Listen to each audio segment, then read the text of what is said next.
All right, Shalom. I want to give all praises to Yahweh, Bahashem, Yahushai, Bahashem, Kakadash, double honors to the apostles and elders of Great Millstone. Salutations to all the brothers and the few sisters out there onto this life foreigners from the seed of Abraham, Isaac, and Jacob. Shalom in the Hebrew, which means peace. I'm going to make this a quick show through the spirit of Yahweh, Bahashem, Yahushai. Experience that we all felt today, the anticipation that we all knew was overhyped, but we knew we're not stupid. And even though they overhyped it, what's behind the scenes, we have to come to the conclusion, which we know, us in this truth, we know for a fact there's a world that is not seen, which is the most important world. The world is not seen is the world that controls this world.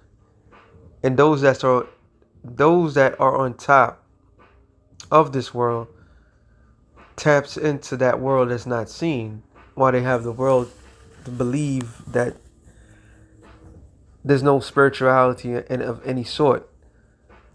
So we know for a fact that something beyond what we know is happening. Now we already know about the CERN. They full blast, full throttle. We know about now they're saying that people feel nauseous, feel sick after that. And the reason why they felt that way is because certain things that's not seen is affecting them. Real quick, before I go on, let me get the scripture real quick. Ephesians 6:12. It says, "For we wrestle not against flesh and blood, but against principalities." Now, when you look up the word principality in the Greek, it's archaea. I think I got that right. Beginning, origin, the person or thing that commence, the first person or thing in a series, the leader. No. There it is, the fifth one. The first place, principality, rule, majesty of angels and demons. So the principalities, it says this force that we cannot see, this is what we're going against. All right. Now the world goes with the flow of those principalities, demons. Okay. And they don't tend to fight because they fall. So this is not applying to them, it's applying to us, brothers in the few sisters in the truth. Against powers, against the rulers of darkness of this world. And who's the rulers of darkness of this world? Esau. And today was a high day for them and just a normal sign for us. And that sign was not a sign of their homecoming. That sign was a sign of their final chapter. And that's the thing that was sticking in my head today. We have entered the final chapter of this story. This great, beautiful story that we all have been participating willingly and unwillingly. And this story ends when Yahweh Shai cracks those skies. All right. Certain things that Esau cannot do, that he cannot duplicate, that he cannot control. In the heavens, he cannot control. Down here on earth, he could lie and say that the heavens witness against this man. All right. And against the rulers of darkness of this world. This is against spiritual wickedness in high places. So people feeling sick or feeling a certain type of way is because the people that's on top is allowing all this wickedness to come flowing in. And the only reason why they're allowed, because the Lord himself is allowing this. Matter of fact, real quick, Job 12:16. It says, with him is strength, talking about the Most High, and wisdom. The deceived and the deceiver are his. So those that are deceived and those that's doing the deceiving is all in the hands of Yahweh Bashem Yahushai. Read it on. He said, He leadeth counselors away and spoiled and maketh the judges fools. So right, what they said, what was it, 100 something years? I can't remember. But when Aleister Crowley met his demon and he went to Egypt, and when he went to Egypt, they said that they told him, they gave him a book, and the book, pretty much the premise of this particular book, the number one rule was to do as thy will. So here it is, he's getting counsel from the Lord's agent and believing that the things that they say, all right, not knowing that the Most High is playing them, and they're playing them very well. Okay? So at the same time, they're looking at the skies in a maze and doing all sort of science and everything to bring in their new world order. It's saying at the same time is for us to say, like, it's almost done. All right? And the Lord gave us plenty of signs prior to this and signs after this. And we ultimately know what's going to end this thing. And the main thing that's going to end this thing before those nukes hit is the mark of the beast. Okay, the MOTB. So let me read that again. It says, He leadeth counselors away from spoiled, and maketh the judges fools. And the Lord's making them the judges fools. He loosed the band of the kings and gird their loins with girdle. He leadeth the princes away spoiled and overthrow the mighty. So we about to enter the time of the overthrow of the mighty. The Lord raised up Pharaoh to show his works. The Lord's raising up the modern day Pharaoh, ironically, because Aleister Crowley had to go to Egypt to get his to-do list from the demons, proving that this is the modern day Pharaoh, and all that is doing is leading them to their downfall. All right, the Most High Yahweh is about to remove this man out. Ooh, it says more. He remove away the speech of the trusty, and taketh away the understanding of the age. He poureth contempt upon the princes, and weakeneth the strength of the mighty. So what we just saw was the weakening of the strength of the mighty. Because he's frailed up. Right now, all these signs, they amped up. They excited. This is the moment that they've been waiting for. What they fail to understand, the right-hand side of the Lord is awakened. And the scripture says, matter of fact, let me see one more. And it says, He discovereth the deep things out of the darkness. Woo! That council, all right? The illuminated ones. That shit is in darkness. All right? They try to shoot. Well, they probably did shot. NASA shot a rocket at the solar eclipse. They opened CERN. Trying to open up a portal and all this other nonsense. All right? So the Lord's discovering all that. He's allowing this information to be public. It says, and bringeth out to light the shadow of death. And who's the agent of bringing to light the shadow of death? Esau. Esau is death incarnated right now. All right. He increases the nations and destroyeth them. He enlarges the nations and strengthen them again. Meaning what? Make things difficult. All right. Strength. Let's look it up. Strengthen. To guide. To lead. To guide. To lead. Bring. To lead. Guide. So all this information and all this other things that they get it from that side of the Lord is to strengthen them again. Not to give them strength, but to make their task harder. All right, leading them, guiding them. Scripture says what? Proverbs 21:1. It says the king's heart, which is talking about the actual mind of men, is in the hand of the Lord. As the rivers of water, he turneth it whatsoever he will.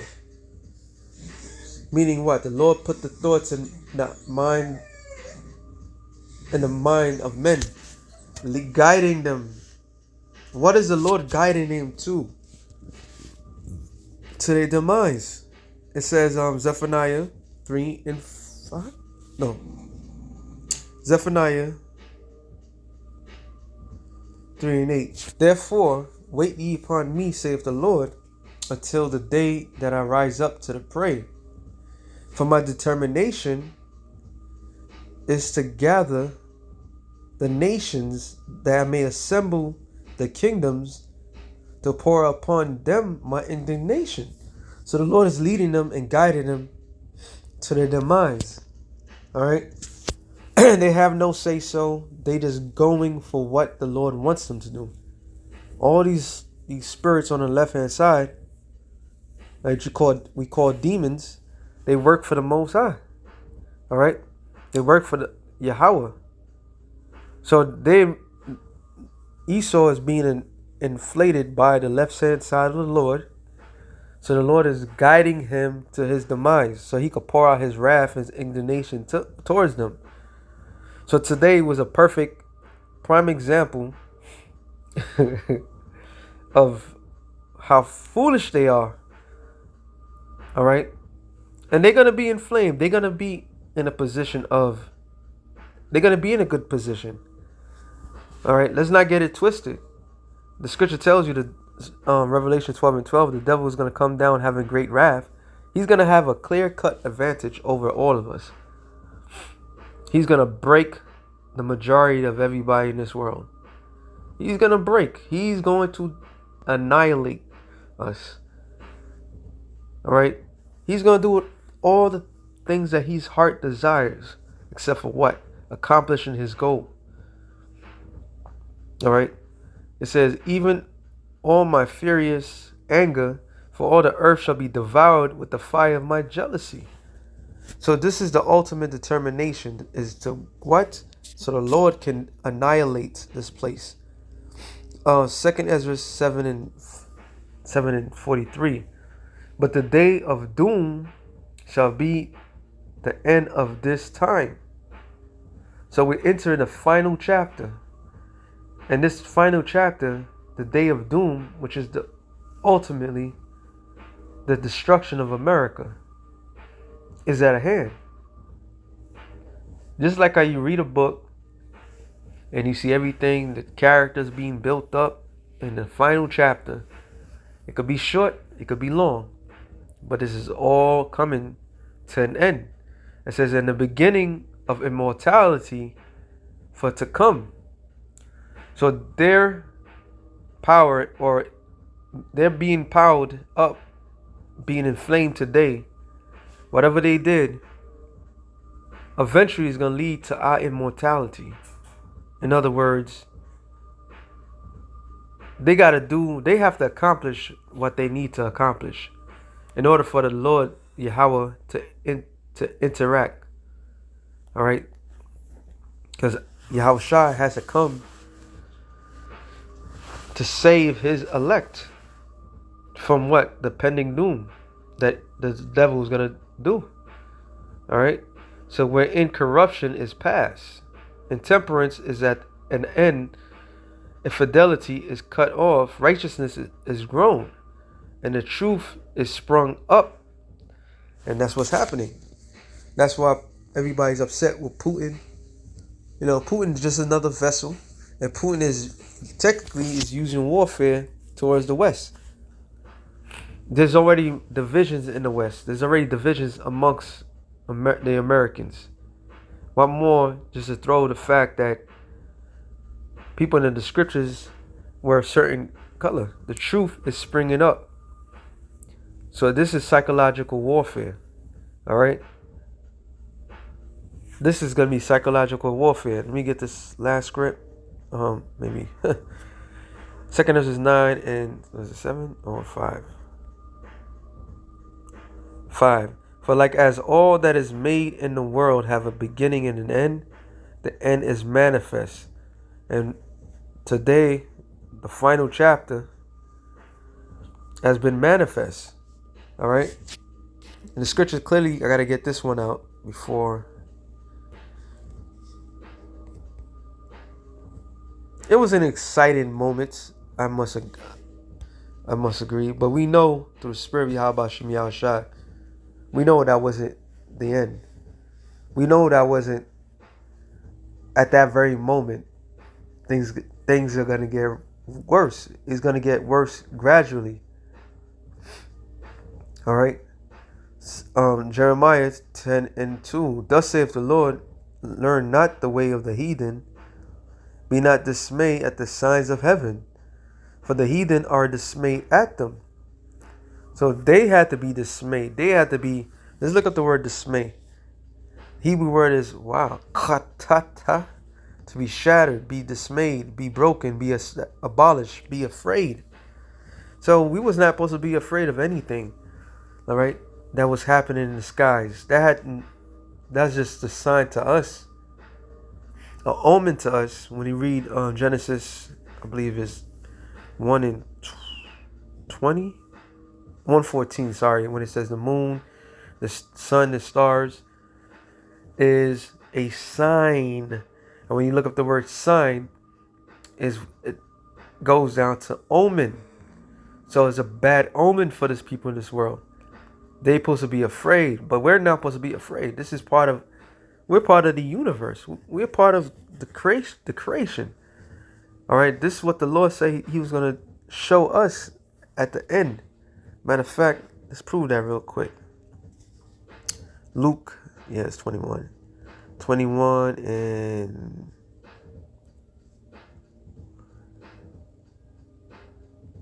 Luke 21. It's a key word I'm looking for. Yes. Luke 21 and 25. And there shall be signs in the sun, and in the moon, and the stars, and upon the earth distress of nations, with perplexity, the sea and the waves roaring. Look up the word perplexity. That's the state of one who is in perplexity. That's not a real. I mean to go to the regular dictionary. Can I? Oh yeah, let me do it like that. I already know what it means, but let's go in. Perplexity. It says unable to deal with or understanding something completed or uncountable. So they're not gonna be able to have the answers when true hell breaks loose. All right, and that's scriptural. When all things go not their way, they're gonna be in perplexity. That's why they're gonna flee to bunkers and to the mountains, to the heavens. All right, the international space stations, because the heads of this wicked society think they have control right at this moment. Right now, they have a victory lap of whatever they accomplish, whatever they thought they accomplished. But that victory lap is going to turn to their demise. All right? Ultimately, I got to use it. Ultimately leading them to the final boss, the true, like the scripture says. Matter of fact, let me get to that. Job 18. Was it 12? No. Job 18 and 12. His strength shall be hunger bitten, and destruction shall be ready at his side. And it shall devour the strength of his skin, even the firstborn of death shall devour his strength. Who's the firstborn of death? Who's the first ever created? Yahushua. His confidence shall be rooted out of his tabernacle, his household, all right, his power, and it shall bring him to the king of terrors. So in the king of terrors, who is the king of terrors? Yahweh Shai. When he enters the scene, it's over. Other than that, it's just a caveat. So we have entered the final chapter. And Yahweh Bashem Yahweh Shai, willing, this is the beginning of an end of a beautiful story. And the beginning of a greater story. So that being said, Shalom to the elect and the nation Israel. Shalom.